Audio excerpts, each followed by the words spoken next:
got plenty of land masses to do so. This is just the first step of tomorrow. Well, it's not, we're not even using solar as the ground. The idea that well, and of course, you know, sometimes you take a negative like that and it turns into be a positive for you. And you're helping to make that happen. And it is, and he's up for re-election next year. He's one of the ones that they probably would like to actually defeat Republican primary, so we've got to make sure he's re-elected. And what makes them want to defeat Bubba? What would?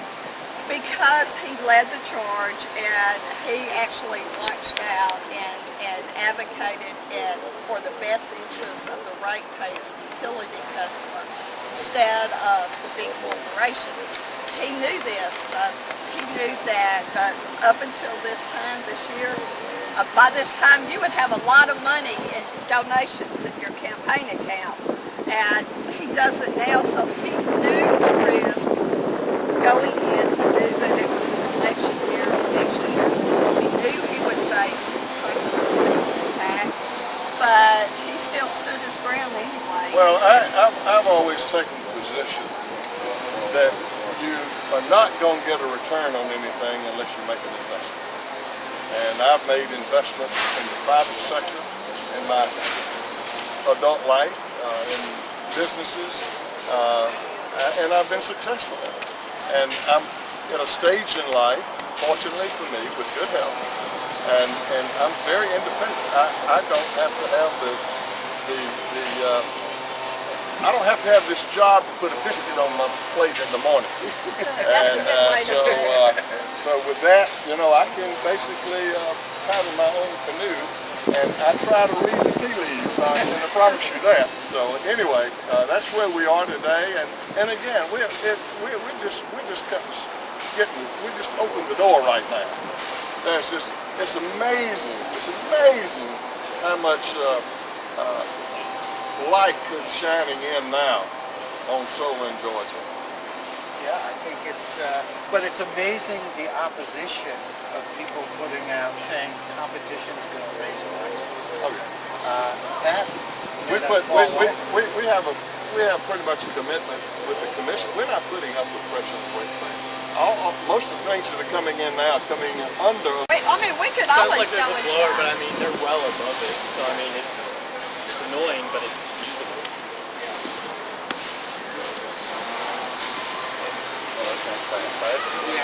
You got to remember, jackhammers and solar panels are positive economic development. So how are these guys are, they're putting out. Yeah. Oh, sure. How's that? Okay. Was there, what's interested me was the idea of just this argument itself, that, you know, sort of making it difficult for people to even rent solar panels, I thought was extraordinary. Well, you know, there are laws that were passed by the General Assembly of Georgia. The Territorial Rights Act was passed in 1973. I was in the General Assembly when that act was passed. I voted for it. It's been good for Georgia.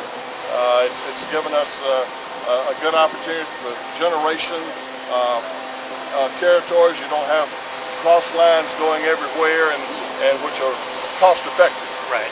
And but even that, I think one of the arguments I made, Debbie, was that, you know, if you were going to have a gallbladder removed, would you want to have your gallbladder removed the same way it was done in 1974, or would you rather have it done the way they're doing it in 2013?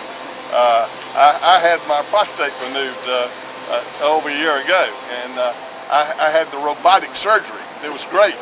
And the radical is not too good, and so technology has changed, and we have to move with change, you know. So you tweak things a little bit. It's always good.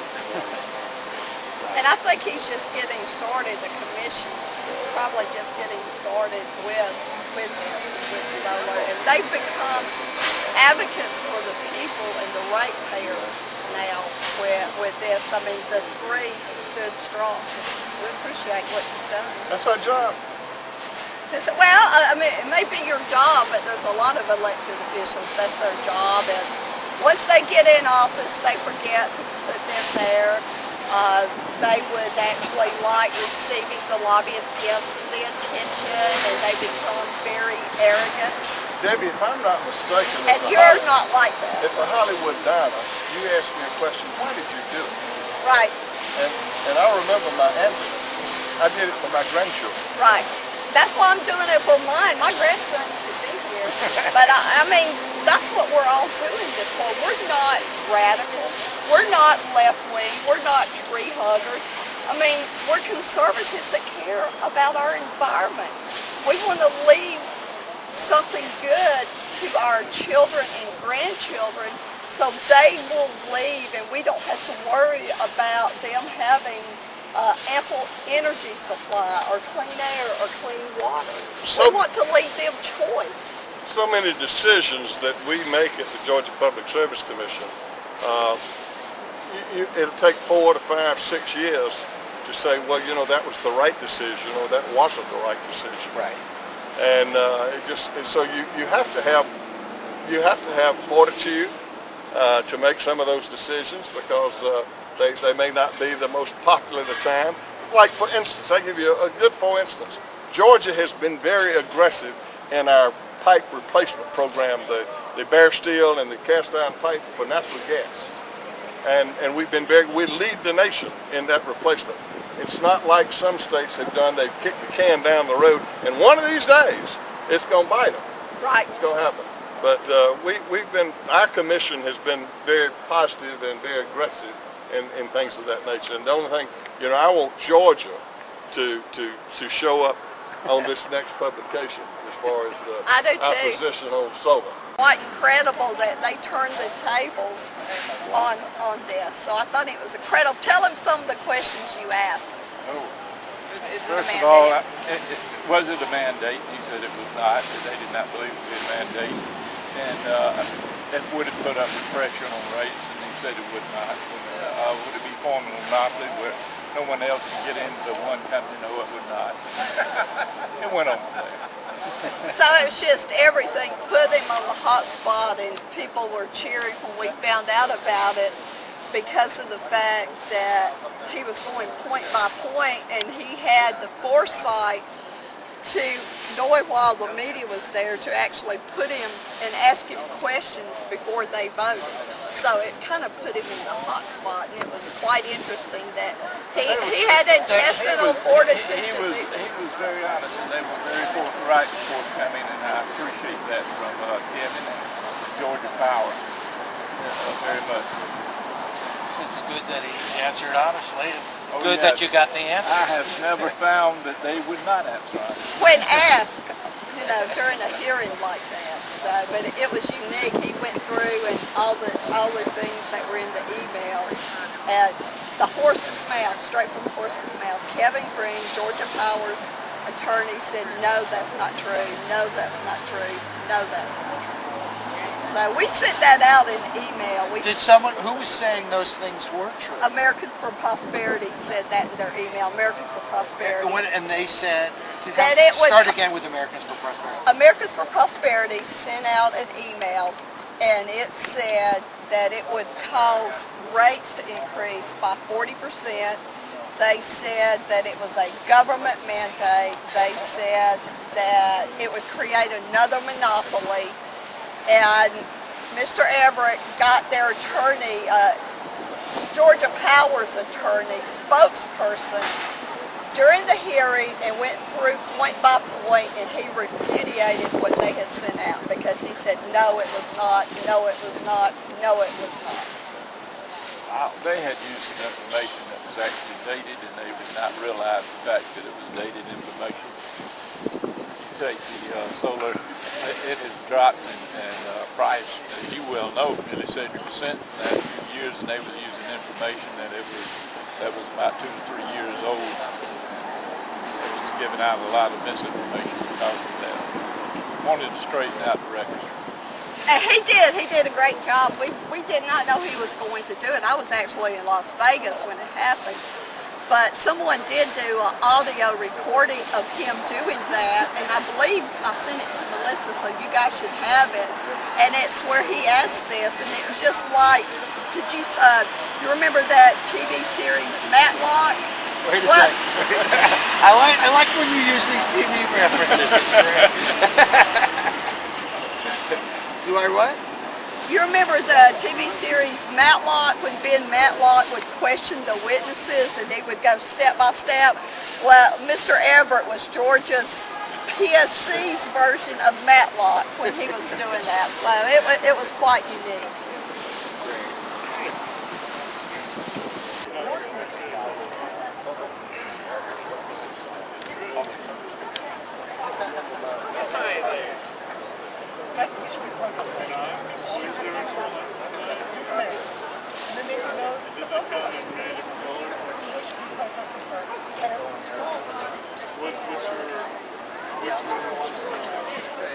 Well, everybody smile now. Smile. Yeah. I mean, smile. Without running for office. Solar energy. Lower rate. Smile. Yeah. Money. No money means terror. Okay, I guess we're ready to get started. Everybody, if you kind of gather up here, please. To open us up, I want to introduce Daniel. Would you come up here and introduce the first guest? Thank you all for being so patient. Thank you for waiting. We won't keep you too long, but to open us up, we're going to have Minister Rob Hughes come and open us up with a prayer, and then we'll go ahead and get started. Debbie will introduce the next speaker. Good afternoon. Let us bow. Where the Spirit of the Lord is, there is liberty.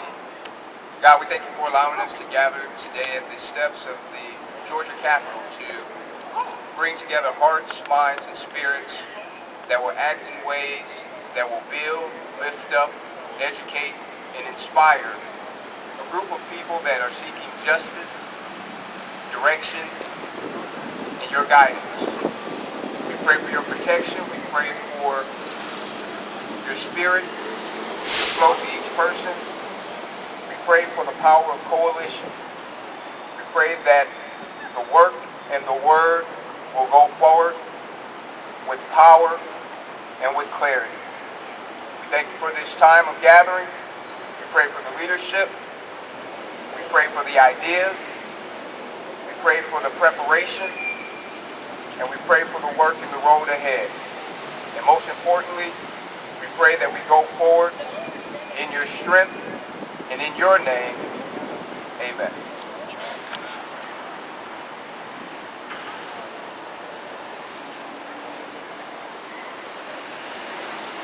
One of the things I would like to mention is, where did Jeff go?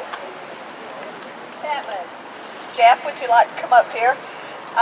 One of the things that actually had our coalition, the origins of our coalition, was during this past legislative session, a very courageous state legislator introduced a bill that would actually limit just the profit Georgia Power makes off of the construction of Plant Vogtle.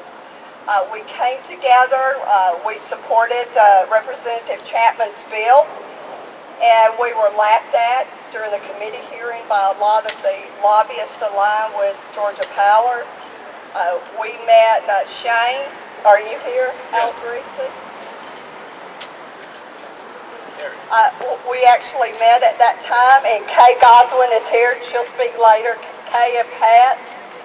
And we all met with them during this hearing because we actually supported the bill. We started an open dialogue, and we decided, Shane made a very good presentation about a way to deploy solar energy that would give consumers choice and that would not require subsidies. Representative Chapman's bill did not even make it out of committee because Georgia Power at that time had a lot of clout. He's very courageous. We asked him to speak and give us an update on his bill. And it is my pleasure to introduce to you State Representative Jeff Chapman, someone that's not afraid to stand up to powerful special interests. Thank you. I tell you, this is quite a diverse crowd we've got here today. I don't think we can get any more right or left behind me here than we have today, and that's a good thing for a good reason. I very much appreciate Debbie and her help with HB 267 and giving testimony. She did an outstanding job. And actually, the bill is not dead. It was voted do not pass recommendation, so it will go to the full committee. Simply put, the bill only prohibits Georgia Power from tacking on their 11% profit to a cost overrun that's been determined by the Public Service Commission. Now, since that time, we have seen something change in the state of Mississippi that I think is quite frankly raised the standard a good bit in regards to how ratepayers are treated. What we intend on doing is moving forward with HB 267 to try to get it to a floor vote that whenever Georgia Power decides to go to the Public Service Commission for an approved cost overrun for Plant Vogtle, at that time that would prohibit them from being able to tack on the profit. But in addition to that, we're going to look at the Mississippi Act that took place with Southern Company, and I want to give them, recognize them for understanding that once you give somebody a prize for building something, you need to kind of honor that. So I want to give them credit for that, but look at possibly mirroring that legislation there in Mississippi, or that rule changes for Georgians. We think Georgia should be treated the same as the folks in Mississippi.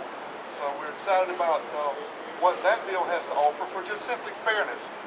You know, we sent a letter to Georgia Power from the beginning, and we just simply said, tell us, do you believe that you should receive a profit on cost overruns, and if so, why? Because I really wanted to hear their opinion. I may not should have introduced the legislation. Maybe it was not necessary. To their credit, they did reply to my letter, but they simply have not answered that question to date. So we still want to keep an open line to them. We appreciate Georgia Power, who they are, but again, we have to be mindful of the fact that they are a monopoly. And unless we regulate that monopoly, then it becomes harsh to the ratepayers. They wake up every morning, and I respect their work. They wake up every morning understanding with a goal to drive up their shareholders' value and to put dollars in their pockets. As legislators, we have the responsibility to protect the people of Georgia and those captive ratepayers from that monopoly.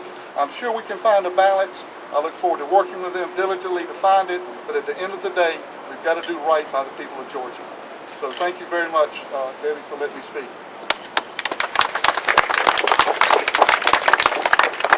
We're just getting started. The next person I would like to introduce is, she would be amazed if someone referred to her as a liberal. She is very conservative.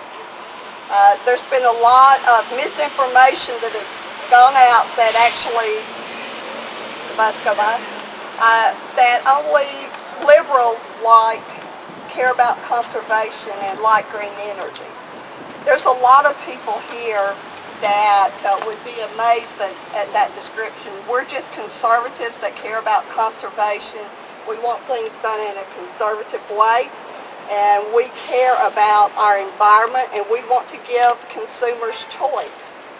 I would love for you to welcome a good friend of mine from Cherokee County. She is a Republican school board member, and her name is Kelly Marlowe.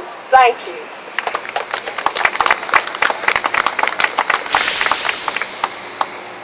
Thank you, Debbie, and everyone from the Green Tea Coalition. When I heard about what this group was trying to do, it reminded me of an initiative that proved that Georgia cares about choice. It proves that you can take an idea that originates in the middle and have both sides of the political spectrum come together because it makes sense. And that's what we're doing here today. We are taking a concept, bipartisan, and bringing it together because it makes sense. Solar energy makes sense. And I challenge school board members across the state of Georgia to take a close look at what's gone on in Dublin and what is going on in the solar industry, and take a look at those large flat roofs that are exposed to the sun, and the fact that you use that energy all day long, and take a serious look at using solar energy to help save money for our schools.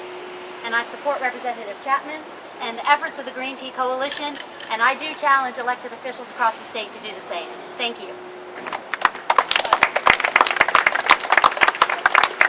Next person I would like to introduce is Mr. Daniel Blackman. He is one of the founding members of Green Tea Coalition, and I consider him a great friend and great ally. And Daniel and I stand together, opposite ends of the political spectrum, left and right, and we have each other's back in this issue. I remember the first Green Tea Coalition meeting we held, Daniel stood up and he said, "Debbie, I have your back." And we have each other's back, and it's my honor to stand side by side with you.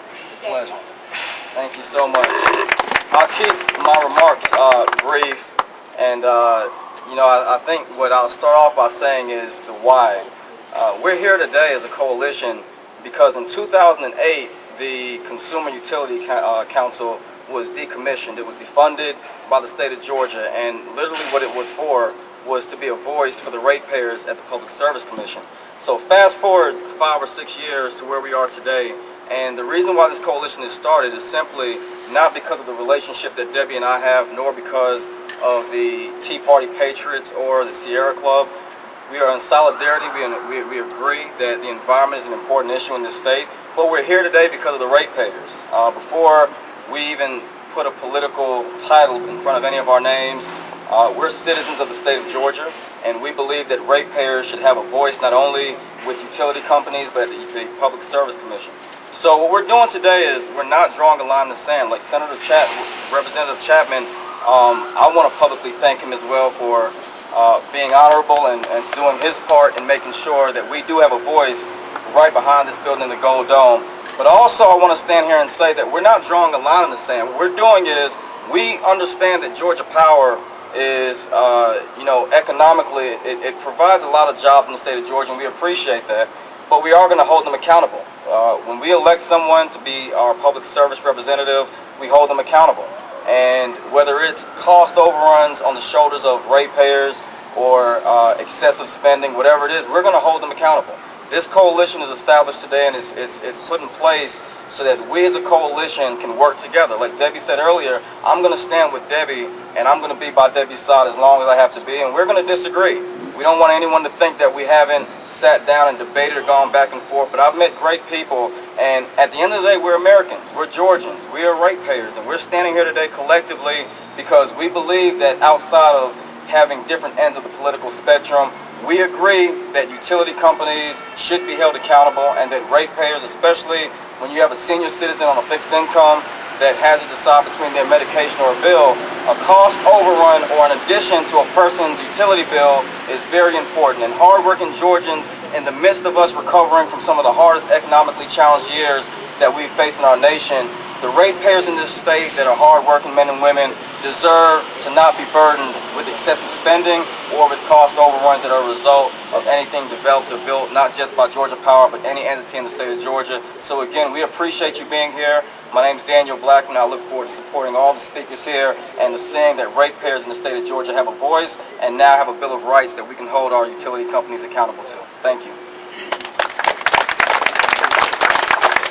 Our next speaker actually ran for Public Service Commission last year as a Libertarian. He has been very active with the PSC, and he is a founding member of Green Tea Coalition. He is actually probably going to be, I don't know if you say co-opted or we're going to nominate him as to run against Stan Wise with the PSC in the Republican primary. He's a very good confidant of mine, and I would like to introduce you to David Staples. Thank you. Good morning, everyone. Again, my name is David Staples. Yeah, the Green Tea Coalition, of course, is a very diverse group, and it's taken quite a few hours of telephone conference calls, meetings in person to get to where we're at today. As Daniel mentioned, it hasn't been for lack of conversation and debate that this coalition has come about. We've talked about all of the different policies. We've talked about so many different stances that we could take on a number of different issues. And hopefully with this Utility Bill of Rights that's behind me today, you can see at least some of the results of our conversations and our long drawn out debates. One of the biggest aspects of this for me is that I believe in a free market. I think all energies should compete on a level playing field without any subsidies. I know that we've got a number of subsidies that apply to nuclear. We've got subsidies for oil and gas. We've got subsidies for wind. We've got subsidies for solar. And personally, I would like to see all of those go away and have that level playing field be a zero subsidy. Will we get there overnight? Of course not. But it can't happen, and it will probably take a number of years. But eventually we'll be able to get to a free marketplace, or as free as we can possibly be, with what was naturally referred to as a natural monopoly. So thank you all for coming out today, and you guys have a great afternoon. Our next speaker is actually someone that I met this year, but it's Colleen. Where did Colleen go? Colleen and I actually formed a very good coalition last year. How many here remember this massive transportation tax called T-Splosh? Largest tax increase in Georgia history. We met and we formed a very good working coalition with Sierra Club to actually defeat this massive transportation tax. We worked so well together, we just naturally evolved and started working together on issues that we're in total agreement on. Our next speaker also represents Sierra Club. I met him this year, had the pleasure of meeting him, and he is going to speak, and his name is Seth Gunning with Sierra Club. And interesting, Beyond Coal is something that they're represented, that he represents. Interesting thing with Green Tea Coalition is that we're a big team. We have people that are not supporters of coal, and we have people like myself and others that do support coal. But we have a pretty good working relationship. We just put our differences aside and focus on the issues that we agree on. And it is my honor to introduce to you Seth Gunning.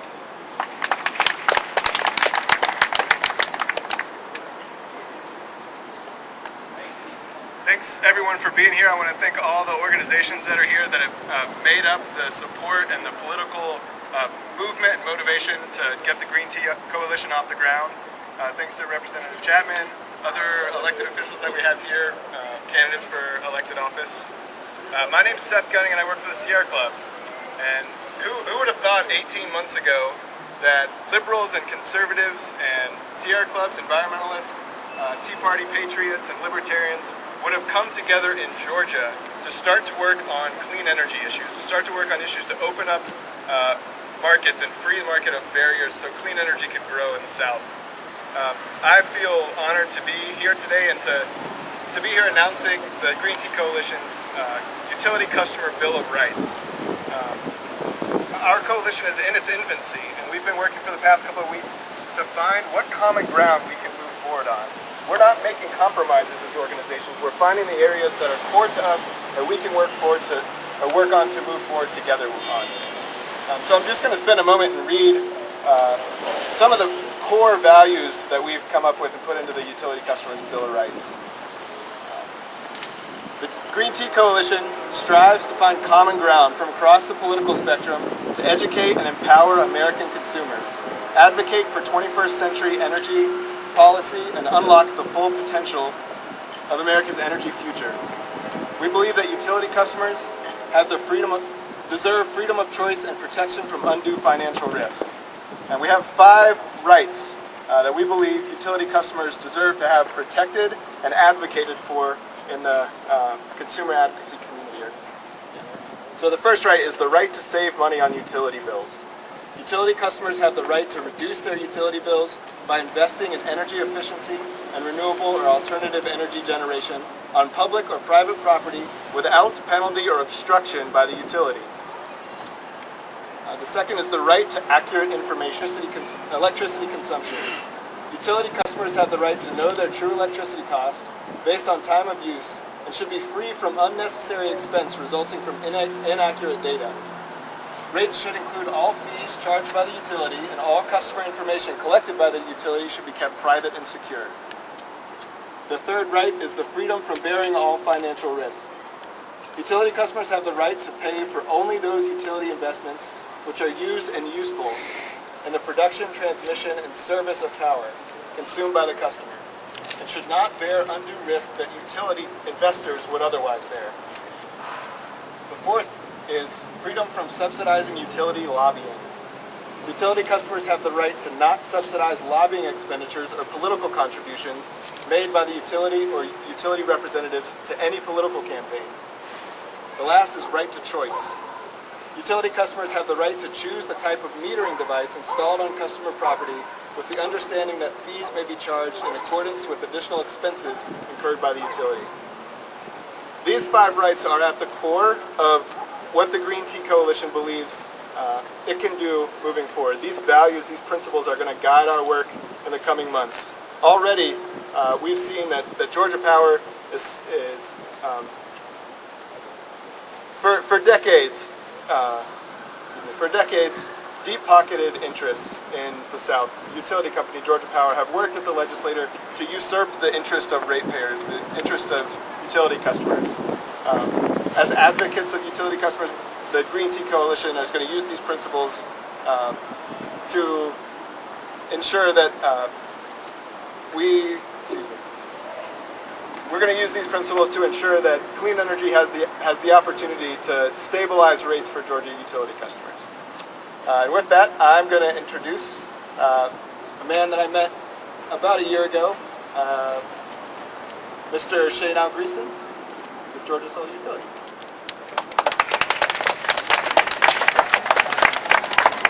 Thank you, everybody. I'd like to state that the primary reason for the Green Tea Coalition and why we're here is the ratepayer.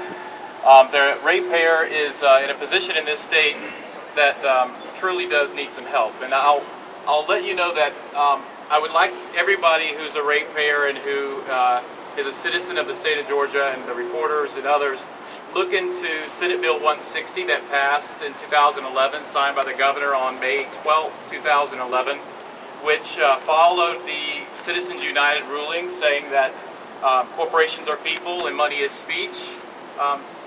This state elected in 2011 to recognize that regulated industries could give to the legislature, and I have an issue with this, and I think the Green Tea Coalition has galvanized around an issue that captive ratepayers who are paying money to a utility can then use that money to influence the state and federal legislation as well as elected cycles. And ratepayers should not be subsidizing their own demise on the state level or the federal level. And so we would like everyone to get involved in this particular issue. And as we look at what our future is, it's important that we recognize that we have a natural resource, sunlight, and we are not optimizing the use of that in this state. We've been advocating for many years now for solar to find its rightful place, to fully understand what our resource capabilities are. We've called for an optimization study.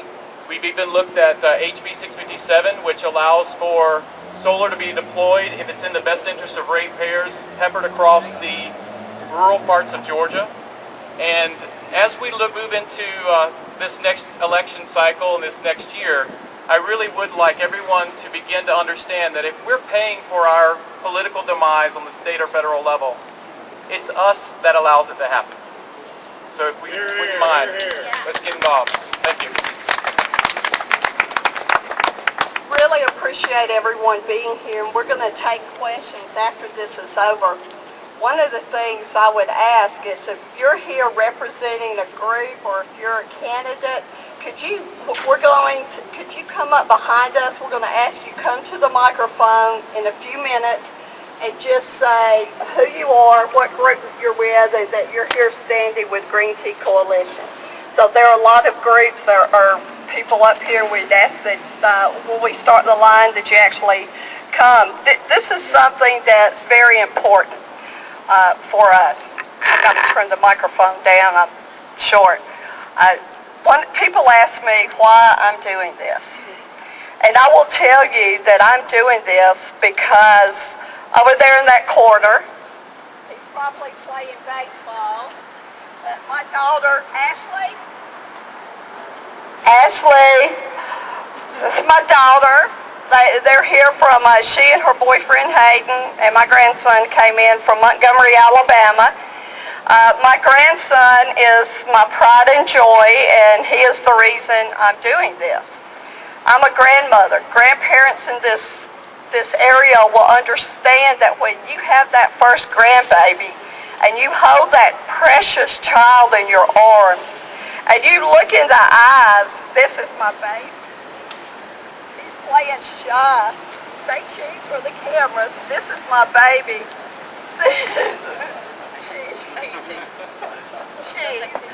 He's a ham. But I appreciate them coming, and he is the reason I'm doing this. Thank you, Ashley. He likes the camera like his Gammy does. Can you tell roll tide? Say roll tide. Roll tide. And you look in that grandbaby's eyes, you actually have a sense of what is the future going to be like. I did that with him. I began to be active in the Tea Party movement because of that. I'm doing that for him because of solar. There are certain issues that transcend partisan lines. Green energy, alternative, energy freedom. Who here does not want energy freedom? We're here because we are bound captive by a government-created monopoly. We are forced to use their service. There is no freedom as far as the average ratepayer and consumer. And there is a government stranglehold. A monopoly and subsidies are the government's way of picking winners and losers, and we feel it's unconstitutional for the government to do that. Let's have a free market system. Let's phase out all subsidies and allow all energy to compete in the marketplace. And here's a novel idea. Let's let the market and consumers decide which energy they want to use. Not the government, not a monopoly. Let the consumers decide. Let's empower the average ratepayer, the average customer, and let them make that decision. Let's allow green energy to compete in the free market and be allowed to have the opportunity to make the same innovations that our phone systems made after the phone system was deregulated. Is there any doubt here that had we still been in a monopoly with our phone systems, we'd be carrying around these gigantic phones in a bag? Why should people stand in the way of energy making innovation? It is a national security issue as well. That is the issue that conservatives had better pay attention to and listen to. There was a report that came out under the Bush administration that it was released in 2007 as well as when it was completed, that actually talked about the great risk of a terrorist attack to our energy grid. There is nothing more centralized in our nation than our energy. A terrorist, according to this report, wouldn't even have to blow up a power plant. A well-coordinated terrorist attack could take out projectiles, could take out energy transformers, power transformers. And it would cause a ripple effect on our energy, and we could be in the dark for weeks. Imagine the disruption that would happen. Solar is a way, and alternative energy is a way that we could be decentralized. And I mean, it's easy to take out power transformers or power plants for terrorists, but it's hard to take out 1 million homes that have rooftop solar on their rooftops. It would allow us to have energy. It would allow energy freedom, and it is a national security issue. We need to allow green energy to flourish. There are people, believe it or not, who claim to be free market conservatives that don't want energy. They do not want competition or green energy. Conservation is a conservative issue. It goes back to Teddy Roosevelt with the Park Service.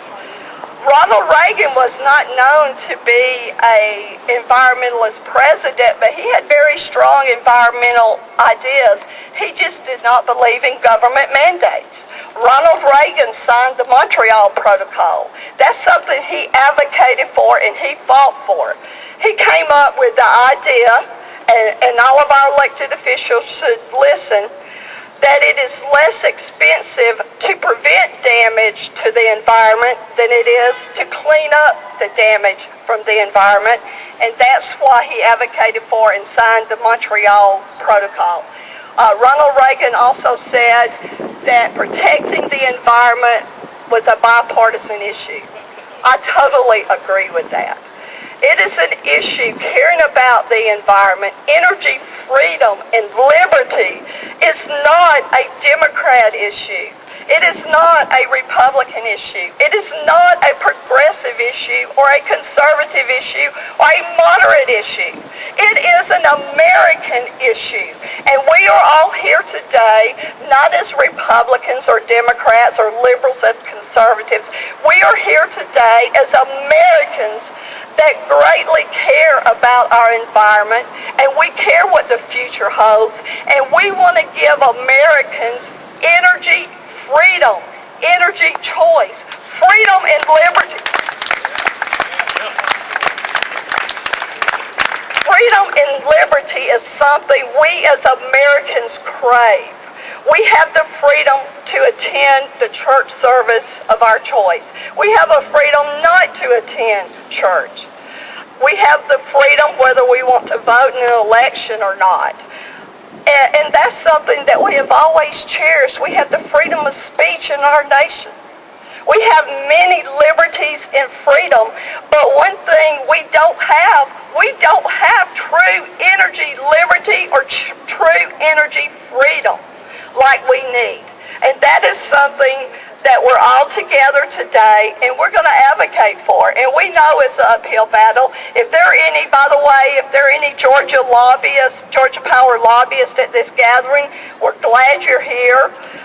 We're glad to see the Ratepayers Bill of Rights. If you would like to discuss this with us afterward, please feel free to do so. And this is something that we're not going to give up on, because my grandson, children, grandchildren, our future is worth it. We need to have an ample energy supply.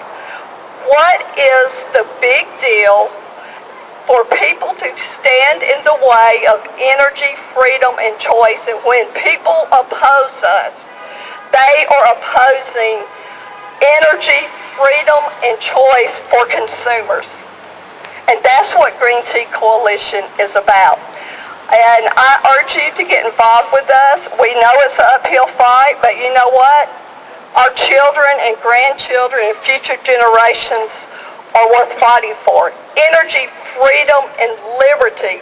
Who here believes that every American should have energy freedom to choose the energy source they wish, to get the government out of the business of deciding what energy we use by the way of subsidies and monopolies? Yeah. Who wants energy freedom?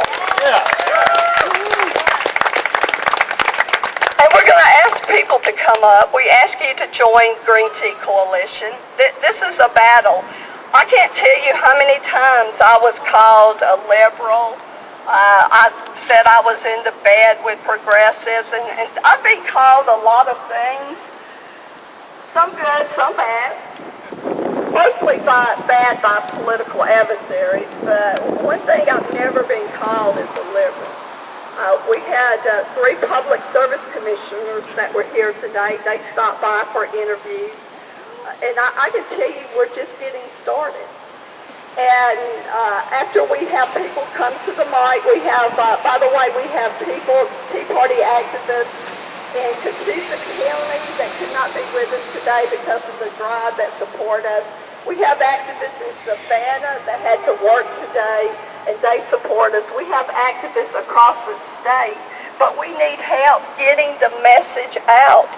We need help going out and educating people on what we stand for, and to actually dispute and discredit the absolutely false statements, and in some cases ridiculous statements that have been made about our plan. It is like when you go after something and people feel entitled, they feel a sense of entitlement. So they want to protect what has been theirs. Well, there's a new day in Georgia, and that new day, we are going to have energy freedom for everyone in the state of Georgia, and I encourage you to join us. If you're with a group, please come up to the microphone, and we'll start now, and just announce your name, the group you're with, and that you're here standing with Green Tea Coalition. And then I will close and we can answer questions. 3 counties. As Debbie said before, the lady from Catoosa County could not make it. Also, Dean Kelly from Walker County couldn't make it. He gave me a call a while ago. But we share many things in common up there.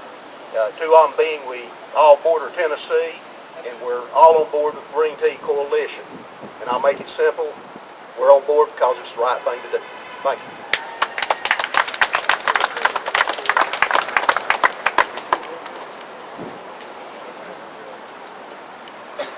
I'm Liz Coyle with the consumer advocacy organization Georgia Watch.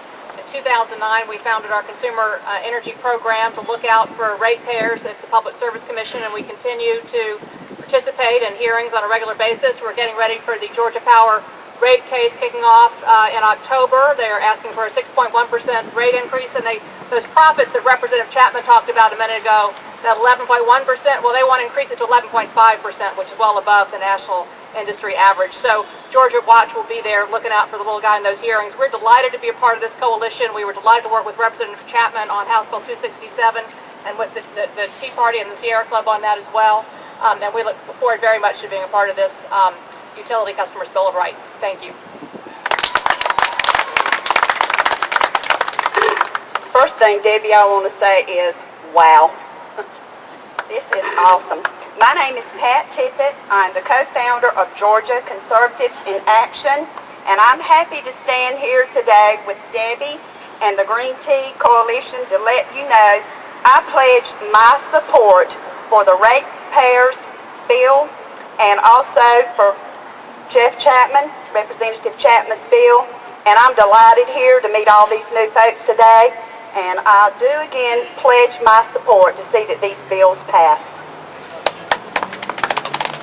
Hi, my name is Kay Godwin. I'm the other co-founder of Georgia Conservatives in Action, and we are a social conservative group. A lot of times you might ask, why are we here? And I would just like to say there's been a lot of information gone out and a lot of emphasis put on Democrat and Republican.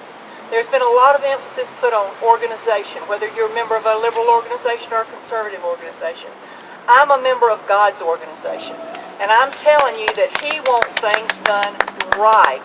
And if you just do your research, if you'll do a little bit of research, you will see that this started out wrong from day one, and it's continued to be wrong. It's time for us to rectify a wrong and get it going in the right direction. And why are we doing this? I have over 100 farmers in my area that are hurting. They could use that extra money to help pay for pivots, to help pay for tools, to help pay for equipment, to help pay taxes. There are things that can be done to help our citizens here in Georgia that are not being done that could benefit them because of the way the situation is set up here in Georgia. And what I'm asking you is do your research and understand there is a right and there is a wrong. This is wrong, and let's make it right. Thank you.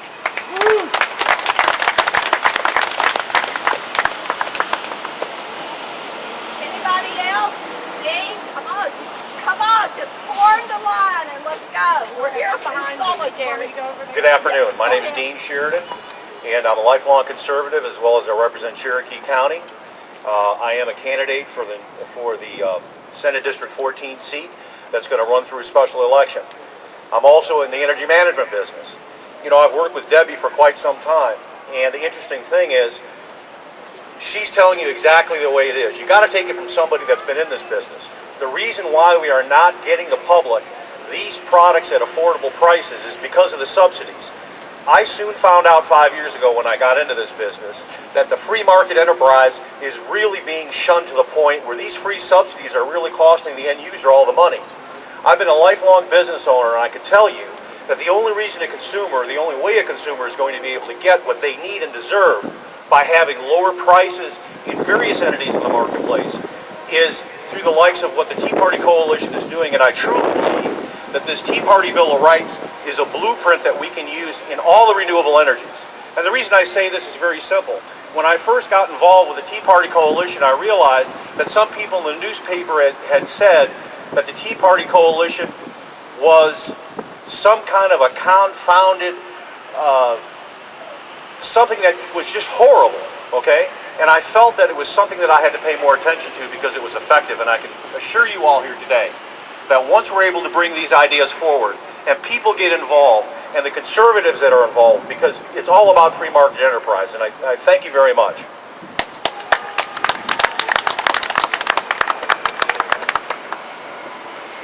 Good morning.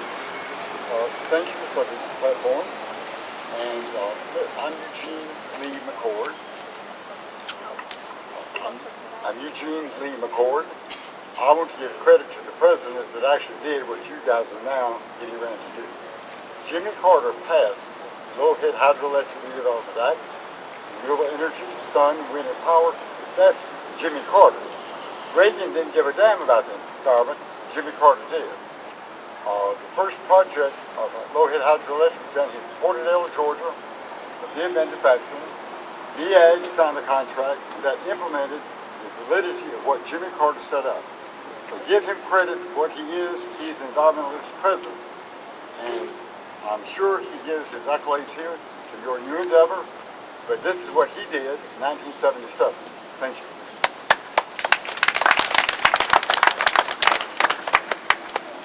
Hi, my name is Glenn Carroll. I'm coordinator of Nuclear Watch South. We're a 35-year-old grassroots group that lives and breathes to watch Georgia Power consolidate its power and run its program.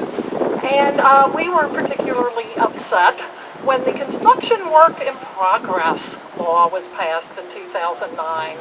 But last year, thanks to Representative Chapman's initiative to bring the cost overruns, no profits on cost overruns, we met some really interesting people, and we realized that people all over were becoming awake to what was going on with the power company, and we could not be more thrilled that this coalition is forming. It couldn't be more timely or have a more appropriate agenda.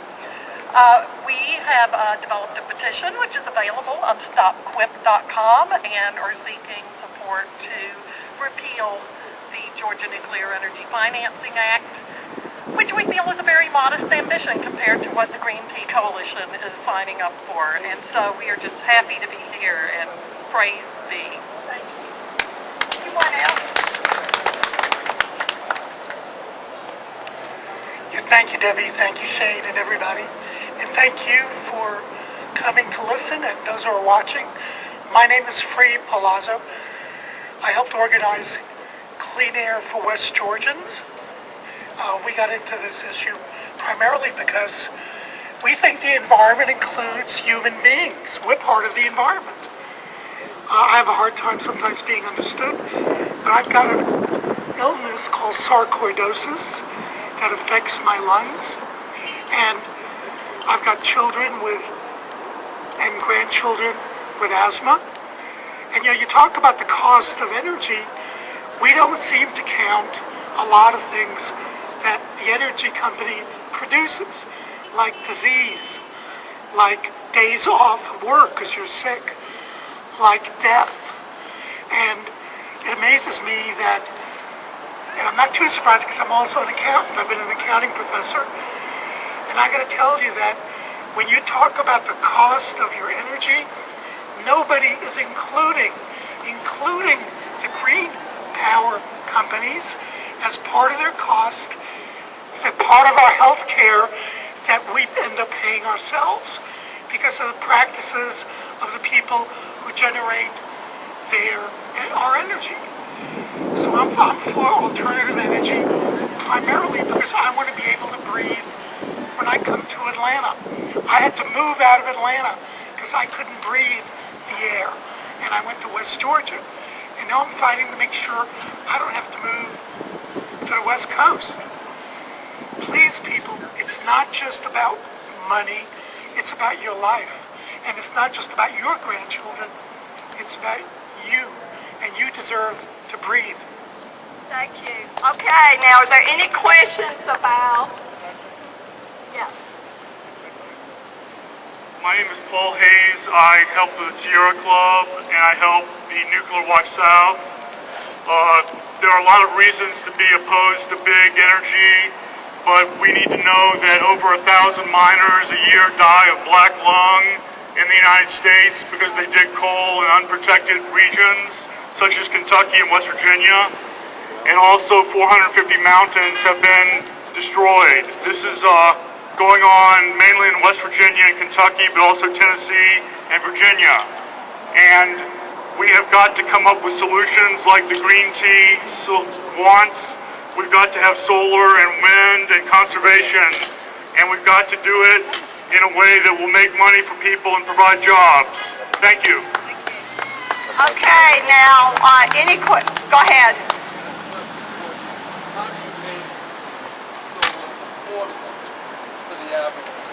Right now, it's out of our reach.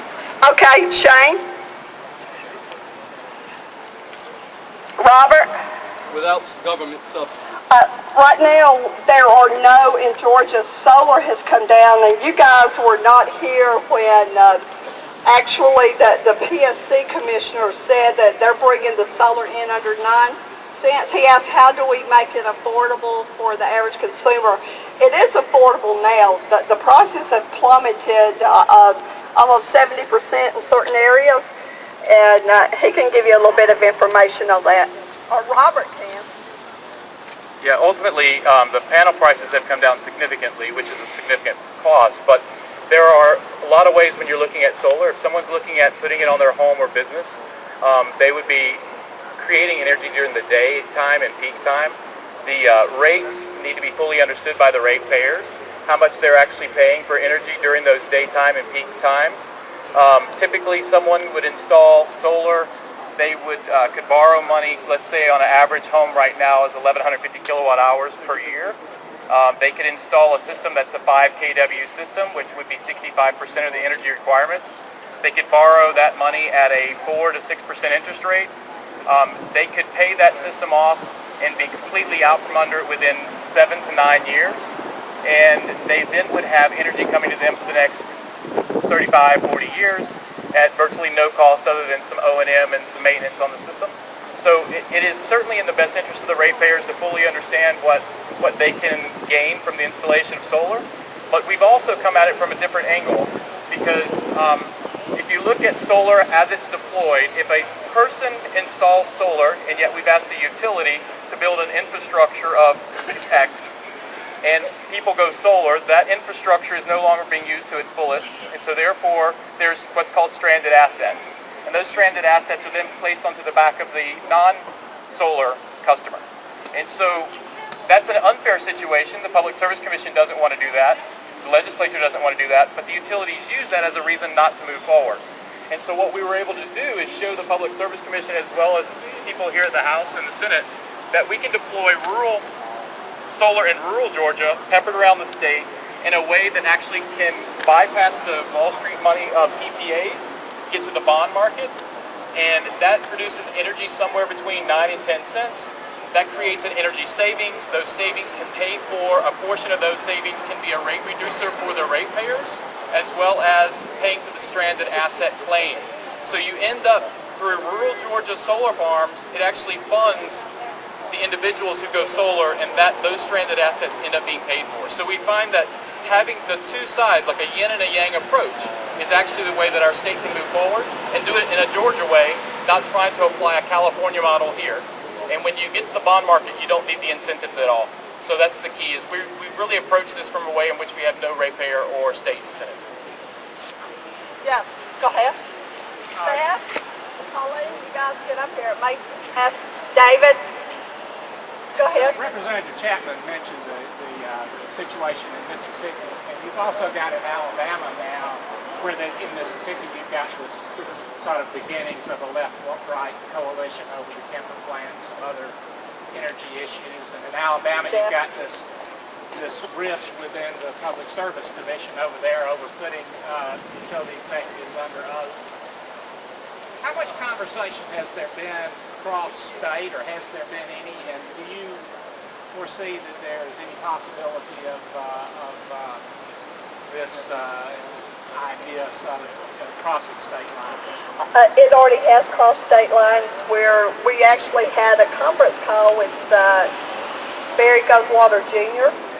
In Arizona. They're interested in a green tea coalition, and I think it's Arizona. We had South Carolina, North Carolina, Virginia, some of the other states. We're looking at Louisiana, Bob Inglis, and that's in South Carolina, right? We've also have some young people that are very interested. I had young people that actually helped form and were members of Tea Party high school clubs. And they are interested in forming Green Tea Coalition on college campuses, and this will be nationwide. We absolutely have every intention of taking Green Tea Coalition national. We are hoping that this will be the next movement that takes hold of the United States, that we bring people together. As Seth alluded to, this is not something, everything that we've come up with this Bill of Rights, there was no compromise on this. We were total agreement on this. At Sierra Club and the Tea Party and Georgia Conservatives in Action, and conservatives and groups, progressive groups, can come together. If we have this much agreement, how many other issues out there do we have where you can have different sides agreeing on and coming together? Something that just happened that did that with Syria. We had Tea Party activists in Dalton, Georgia, protesting going to war in Syria side by side with Democrats. And so I think that we think this will be a national movement, and we have every intention on making it so. We've got to raise a little bit of money before we can actually do that, but we have intention of doing that. There have been articles, and to me, I'm at a loss of words to actually explain why everyone is looking at us and what we're doing and saying, wow, this is out of the ordinary. Well, it shouldn't be out of the ordinary. We're all Americans first, and there are issues that transcend partisan lines. And I think that you're going to see a lot of groups coming together with coalition, in particular in regard to energy, because, you know, let's be honest, the monopolies, these big corporations like Southern Company that own the monopolies in all of these states, a monopoly is not free market. A monopoly is not energy freedom. And, you know, I'm in Georgia Power service area. I don't have a choice whose service I use. I'm required to use Georgia Power. I am required and mandated on my power bill, and it infuriates me every time I look at my power bill and see something on there that's called CWIP, Construction Work in Progress. I am required to pay in advance for two nuclear reactors in advance that I may never see. I mean, who knows? I mean, I may move out of state. I mean, God could decide this is my last day on earth, that I will never see the benefit of. How many companies do you know out there that actually are allowed to have their customers pay in advance for them to expand their operation? This is what a monopoly does. A monopoly is slavery, it's servitude, it is not freedom and liberty. And that's something we need to understand. And I actually regard the CWIP, the construction work in progress, I can tell you, I regard that as an atomic tax that we are forced to pay. So, and that's something that I just look at. So I think you're going to see a lot of that, Seth. Yes.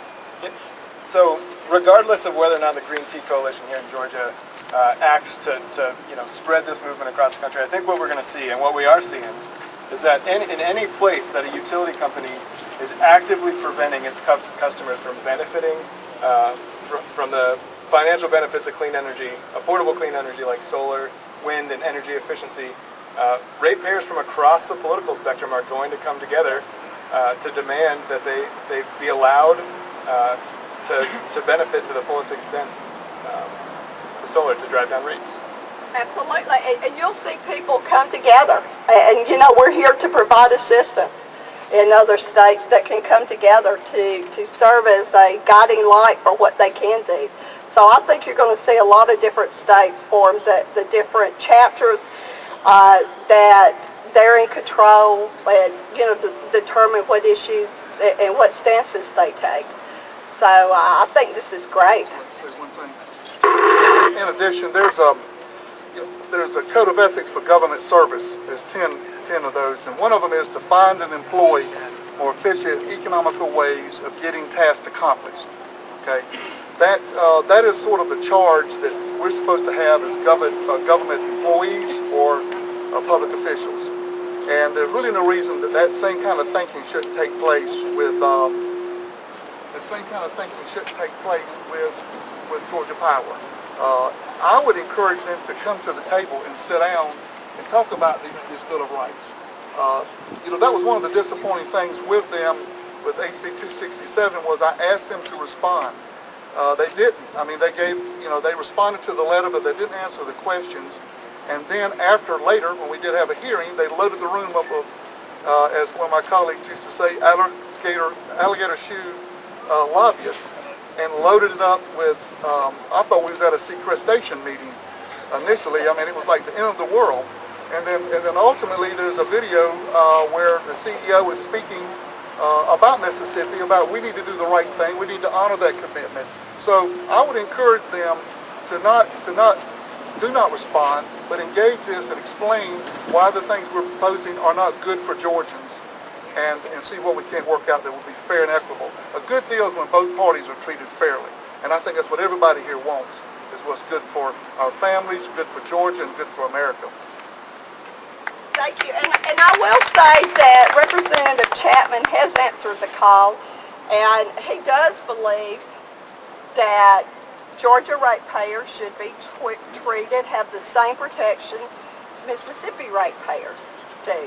I would challenge any member of the General Assembly to explain to Georgia citizens why we are not entitled to the same protection that Mississippi ratepayers would.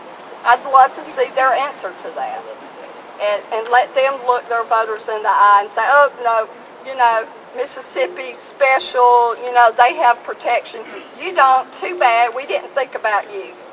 So I think you're going to see the next legislative session become, probably it will be very heated with a lot of the legislation, and you'll see Green Tea Coalition have a great impact, as with other conservative groups, on issues we are in total agreement on. Thank you. Yes, sorry. Let me ask you, electric rates in Georgia are competitive with those in other southeastern states and are actually better than states like California that have taken measures to open up their market and to really expand clean energy. Can I ask you why ratepayers should be proactive about any of the stuff you're talking about when their electric rates compared to other southeastern states and then compared to some of these other states that have a lot more green energy mandates from their state governments, why they should care? Because they should care. Number one, I think it's smoke and mirrors every time Georgia Power says we have the lowest rates in the region. Okay? Look at your power bill. Look at all the fees and taxes and everything that's added onto your power bill. See what happens if you decide, I'm not going to pay a certain thing. I'm not going to pay this fee. I'm not going to pay CWIP. You'll have your power cut off. That's all part of the rate. It's smoke and mirrors. It's like a used car salesman. Well, it's only this much, but then you have to pay, the added fee, all these added fees. One thing I would like to see is just the real rate on the power bills. Another thing is that we're not looking at doing things. We've made absolutely clear, perfectly clear, every time we mention we're not going to do things the California way. We're going to do things the Georgia way. And our plan is going to be different. And you see people going out now fighting what we're doing. They're like dogs in a corner. They start lashing out. They're so desperate, lashing out at everything. And that's what you see, and we're going to stay the course, and we're going to do things not the California way. We're going to do things the Georgia way, and we're going to be successful with this. See, accurate information. That's one of the reasons, because of the misleading information on the power bills. All right, if you sit there and I took my power bill, add everything else together, divided it with the kilowatt hours, and I'm paying over 14 cents a kilowatt hour, okay, when I take all the fees and everything. That's all has to do with your power bill. CWIP is your power bill. As I said, they need to be honest about the rate and not say we have the lowest rate in the nation when they actually don't, because they actually add all these fees. And okay, this is not counting when and if the 2 nuclear reactors are going to go online with Plant Vogtle, how much our rates will increase from that. God knows how much they will go up once they come online, if they come online. They claim 6 to 7%. See, okay, 6 to 7%, we already know our rates are going to go up. So, and that's why, if they want energy freedom, there are people out there that will put out misleading information. Keep in mind, they do not want you to have energy freedom. And to that, Georgia Power would say that if ratepayers do end up going towards more solar or wind, that they still have to pay for the upkeep of the lines, of the grid, and that's going to put more of a burden on the folks that do stay with Georgia Power. That's ultimately going to raise rates for the folks that don't necessarily put the upfront capital cost for solar or wind at the beginning here. Can you respond to that? Well, number one, I would like to respond about who paid for the grid. Okay? Well, did Georgia Power just get money off a money tree to pay for the grid, or did captive ratepayers pay for the grid? They paid for all the equipment. And yes, I do believe that, there should be a reasonable amount for maintenance, but that's not what we're talking about. Again, you're taking a watermelon and trying to tell me it's the same thing as a grape. And that's not the same. We are not talking about a California plan. We're talking about a Georgia plan. We're talking about a plan that can be rolled out to the nation. We're going to show the rest of the country the right way to do it and how Georgians can do it, and that's what we're going to do. Yes. Everybody. And to answer both those questions, utility customers and Georgia Power customers, utility customers in Georgia should care about what the Green Tea Coalition is advocating for, because Georgia Power likes to talk about having some of the cheapest rates in the country, but the fact is they don't even have the cheapest rates in Georgia. And their rate doesn't include, expensive fees for nuclear cost recovery and environmental compliance. When you look at the things that are driving up rates, it's those big, risky, dirtier developments like coal and nukes. When Georgia Power in the IRP, it conceded that the 525 megawatts of solar that the Commission put into their 20-year plan has the potential to drive down rates. So we're just advocating that customers first and foremost, have the right to reduce their own demand by investing in energy efficiency and clean energy on their own properties, and that the utility gives accurate information that includes those fees that they're charging everybody into the rate that folks are paying, so that when customers are looking at whether or not they want to install a solar system on their house and they're comparing the rate that they pay at Georgia Power to what the return on investment that they expect, they're including those fees, which are a good portion of the bill. And to the question about the marginal cost that Georgia Power might lose in a customer investing in energy efficiency or on-site distributed generation, the energy that's being produced by a home's solar system is far greater in value at the time of day that it's producing than what the utility is selling to the customer. So in addition to the customer providing more value to the system, it's also over time, as more people adopt those systems, allowing the utility to start retiring some of those transmission and distribution assets that it will no longer need. And I will say one more thing about that. What's interesting is these coal-fired plants that Georgia Power has retiring. We paid for it, the ratepayers paid for it, because they had to retire it because of EPA restrictions and regulations. We're still having to pay for that capital asset. But guess what? Guess who gets the profit? Who actually receives the profit when Georgia Power actually sells that asset? It doesn't go back to the ratepayer with decreased rates.